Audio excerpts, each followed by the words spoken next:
Okay, let's talk about Shedeur Sanders and really the entire Browns, Browns quarterbacks as a whole. This will mostly probably be about Shedeur Sanders and Dillon Gabriel, but we'll touch on I guess Joe Flacco, the other one. But yeah, I wanted to kind of talk about this was such an interesting quarterback competition. It was I never once I think seen a third and a fifth round pick for quarterbacks get as much attention as they have gotten in the preseason. It was quite frankly a bit of a toxic conversation, but yeah, let's talk about everything that happened. I'm going to give my thoughts on the competition and kind of how it all went. Let's start off with Flacco, just real quick. He's kind of an easy one to discuss. He came in, he looked competent. He looked honestly pretty good out there in the one drive. I believe he went 9 for 10. Another thing I liked about Flacco, we only saw the one, or I can't remember if it was one or two drives, but we only saw him for a little bit in today's game, only in one game. It seems like he gets along with his teammates, though. He seemed like he was celebrating with them and doing all that stuff. Like the body language was good, the chemistry appeared to be good. Like, you want that stuff. You kind of have to go with that guy at first. If you're playing for the Browns, you don't want to waste the season by just seeing if you can develop a young player, if Flacco can play. So I don't know what the long-term plan is of Flacco. I think at a certain point, if you're 1-5, 2-7, they'll say like, okay, let's see what one of these young guys has. But for now, Flacco seemingly should be fine. The other, I guess 4 other quarterbacks. I guess there's technically 6 quarterbacks on the roster. We're not going to talk about Deshaun Watson. I'm not going to talk about Tyler Huntley too much either. Huntley, was fine, but he was just a guy to be a warm body there to take some snaps when they had so many injuries. Kenny Pickett, unfortunately, missed the entire training camp, and I actually do think there's a debate of do you want to go with Pickett or do you want to go with Dillon Gabriel? Let's talk about Gabriel next. Dillon Gabriel, I was impressed with him. I wasn't crazy about him coming out of college. I kind of viewed him as kind of a high floor, low ceiling type of player. I've compared him to Gardner Minshew. I still don't think that's a crazy comparison, a left-handed Gardner Minshew. But yeah, it seems like he can get the ball out of his hands quickly. He can read the defense, get the ball into the right spot, help out his teammates. Yes, he had 2 turnovers in the first game. Granted, one was on a handoff, right? So calling that a turnover isn't untrue, but it's a little bit, I think coaches will feel like, well, we can clean that up. Young players are going to make those kind of mistakes.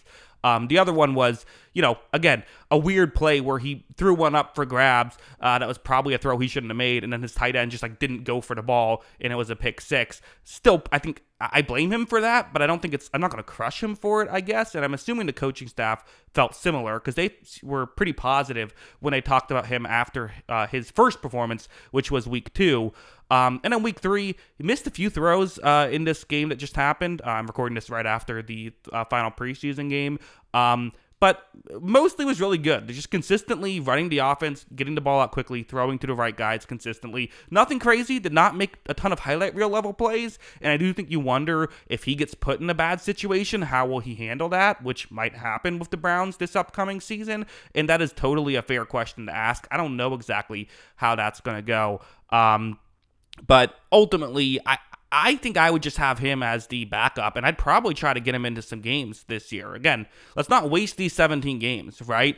Well, I get that you want to evaluate the other players, and you have to do right by everyone who signed a contract to this roster, or they'll want to demand trades and won't re-sign and stuff like that. Ultimately, I think it'd be a waste of a year to not at least get Dillon Gabriel some reps and see what he can do. And I think for Kenny Pickett, I also don't hate, if you really liked him in practice and stuff, I don't hate throwing him out there. But to me, there is, those 2 guys you could argue, let's throw them in at a certain point. I wouldn't be shocked if they both play. I think if you ask Twitter, they'd say everyone should play at some point in the regular season. I don't know if you can fully do that, but that's kind of how I view all of that. Let's talk about Shedeur Sanders, who's obviously the headline of all of this. He's the, most talked about 5th round pick of all time, right? And listen, I ended up having a 1st round grade on him. I was a little lower on him than most, but I had as a late 1st round. And my biggest critique was, if he's in a bad situation, will he make the situation worse? He was in a bad situation here, and while it was a mess. It was a mess out there in the second half. The numbers are what they are. 14 passing yards, 44 yards lost due to sacks. In 5 possessions, they only had 1 first down, and that first down was they ran the ball on the first 2 plays and picked up 11 yards, so he didn't really have an impact in that. He had a fumble. The numbers are the numbers, right? That's not good. And honestly, the offense wasn't totally efficient in the first game either. They just had a couple of short fields that they were able to convert on, partially due to him making good plays on those. So that was also that's something. That being said, this most recent game, definitely not a great situation for him. And it's always the damned if you do, damned if you don't. If you play early in the preseason, well, then everyone, then you play against tougher opponents, right? You play against sometimes first stringers or second stringers, whereas if you're playing late, you're playing against third and fourth stringers. However, you're also playing with third and fourth stringers, and because of that, his teammates weren't able to get open consistently. There was pressure more than you would like, all of that stuff. There were also plays, though, when there wasn't pressure quickly, and he was running into pressure or holding on to the ball too long, or there was a player open that he wasn't hitting because he was trying to, scramble out and make a big play happen, right? Definitely was looking for home runs sometimes you don't even need every now and then, to use the baseball analogy, sometimes it's a good pitch that you can't do much with. Just take the strike and live to the next play, because if you swing, you're just going to, have a ground ball that's going to be an out, right? I think that's something that Shedeur Sanders really struggled with in this game, was when pressure would come, he would try to do too much. And even there was a play when he had the 23-yard sack where, he's getting pressured. He does a great spin move, that, patented spin move at this point, gets around to first pressure. Okay, here we go. Good job by Shedeur Sanders. And then what does he do right after it? Well, he could just go outside the pocket, and then you either throw the ball away or maybe something gets open down the field. Instead, he goes back in the pocket, and then more pressure came, and then he couldn't do anything at that point. Also, bad job at protecting the football. There were several plays where he was, getting tackled and only had one hand on the ball. In fact, I think the fumble wasn't even the worst instance of him not doing a good job of holding on to the football. There were multiple plays where he had one hand on the ball and was trying to break a tackle, and it's just like, you really have to only do that in desperation time. If it's, Baker Mayfield stiff-arming Nick Bosa because it's 4th down, okay, I get it. But in most instances, got to keep 2 hands on that ball when you're getting tackled. You just do. So, for Shedeur Sanders, so what's next? That's my opinion. I made a whole film study breaking this stuff down. I don't need to reiterate it too much. I don't think he played very well in the second game. And I think out of all these quarterbacks, only one had a performance that made you say, I don't know if he can come in and play all right in a full season game.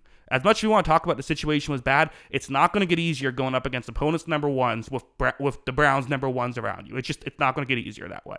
I think Dylan Gabriel had an easier situation than Shedeur Sanders did. But once you get into the regular season, Sanders will not have a better situation than what he had in this game. I think I sit him. I don't give up on him at all, because I think that there is still talent there. Again, like I said, I had a late first-round grade on him, right? But I think that I want to be patient with Shedeur, let him develop a little bit more, get the stuff out of his system, see how Joe Flacco takes the stuff, right? Maybe towards the end of the year, you can throw Shedeur Sanders in a game or two, see what happens. If we're being honest, maybe if they want a draft pick, they might throw him in a bit too early. If they feel like it's too early, I don't know. But ultimately, with a lot of noise about Shedeur Sanders, ultimately this is probably just, my guess is we're not going to see him this year. That's my guess. We'll see what happens, but I think they seemingly like Kenny Pickett. I think he was still listed as second on the depth chart. I think Dylan Gabriel will get some playing time this year, and I think if there's a bunch of injuries, Shedeur will come in, but I think if everyone's healthy, my guess is they're going to wait till next year. Still keep him on the roster, and hey, maybe he'll be able to develop. But yeah, those are my thoughts. What are yours? Let me know in the comments below. Always love hearing from you. And of course, as always, thanks for watching.